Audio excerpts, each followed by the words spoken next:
So hello guys, वापस से स्वागत है IQ क्लासेस के अनदर वीडियो में।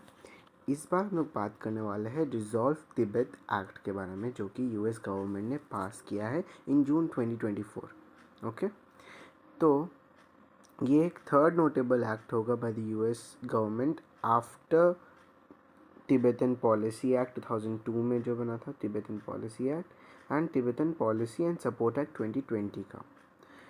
अब ये इसका एम क्या है रिजॉल्व तिब्बत एक्ट का? It aims to strengthen the US's position on Tibet and pressure China into resuming negotiations with the Dalai Lama. China बहुत सालों से मांग कर रहा है कि तिब्बत एक हम लोग का सोवरेन रीजन है और हम मतलब चाइना का अधिकार है तिब्बत पर। तो ये चाइना बहुत सालों से मांग कर रहा है। तो unlike the 2002 act which recognise China's claim over Tibet, जो 2002 वाला एक्ट था, this one Tibetan policy act, ये चाइना का क्लेम मंजूर कर लिया था। It recognise China's claim over Tibet.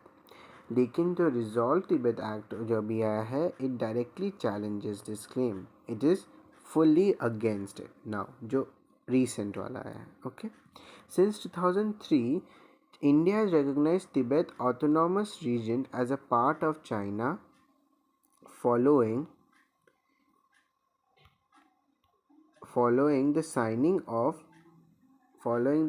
of Declaration on Principles for Relations and Comprehensive Cooperation between India and China. Okay. In 1959, अब देखिए क्या हुआ। In 1959, India granted asylum to the Dalai Lama after failed uprising. Okay या क्योंकि in 1951 यहाँ पे आ जाइए, 1951 the People's Liberation Army of China invaded Tibet and Tibetan leaders were forced to sign the 17 point agreement. बहुत important agreement है, which nominally guaranteed Tibetan autonomy but allowed the establishment of Chinese civil and military headquarters in Lhasa, which is the capital of Tibet, जिसके वजह से 1959 में तिब्बत ने मांग की asylum India से और इंडिया ने ग्रांट किया asylum. Okay, In 1913, the 13th Dalai Lama announced Tibet's de facto independence after the fall of Qing dynasty, claiming that Tibet was never a part of China. Okay, जो 13th Dalai Lama थे, उन्होंने 1913 में announce कर दिया था कि Tibet de facto independence मिल गया तिब्बत को, ठीक है, by the fact after the fall of king dynasty, और तिब्बत चाइना का पार्ट कभी था ही नहीं। ओके, अब ये वाला पॉइंट इम्पॉर्टेंट है कि China was established in 1949। China was established in 1949। उसी समय से वो तिब्बत पर अपना सोवरेन क्लेम मांग रहा है। ओके, जिसकी वजह से 1951 में फिर ये people's liberation of China army ने घुसकर तिब्बत लीडर्स को 17 पॉइंट एग्रीमेंट ज़बरदस्ती साइन करवाया, और तभी 1959 में वो फेल अपराइजिंग के बाद असाइलम ग्रांट करना है, जो कि इंडिया ने दे दिया। ओके, उसके बाद हम नेक्स्ट में जाएंगे। अब क्या हुआ, जब Tibetan exiles formed a government in exile, जो तिब्बतन जो एग्जाइल्स है, they formed a government in exile, the Central Tibetan Administration based in Dharamshala India.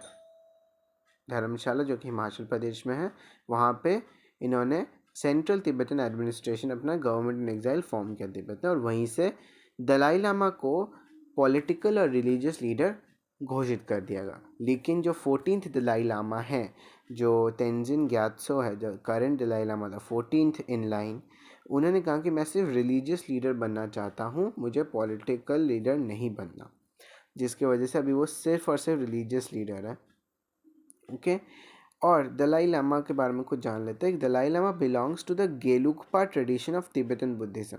Dalai Lama जो है, he belongs to the Gelugpa tradition of Tibetan Buddhism. Gelugpa tradition है, तो बहुत सारे tradition होते हैं तिब्बतन बुद्धिज्म में, उसमें से गेलुकपा ट्रेडिशन है, तो उससे बिलोंग करते हैं दलाई लामा।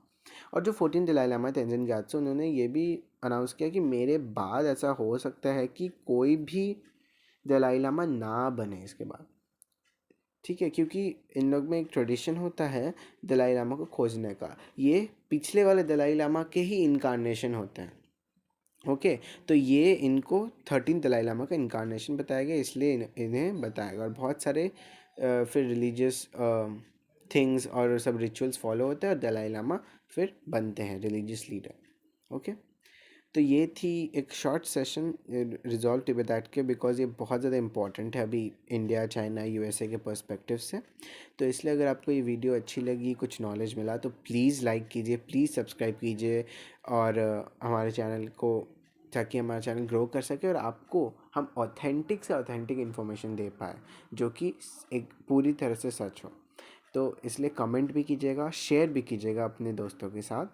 चलिए, आज का वीडियो यहीं तक, फिर से मिलते हैं नेक्स्ट वीडियो में, तब तक के लिए बाय बाय।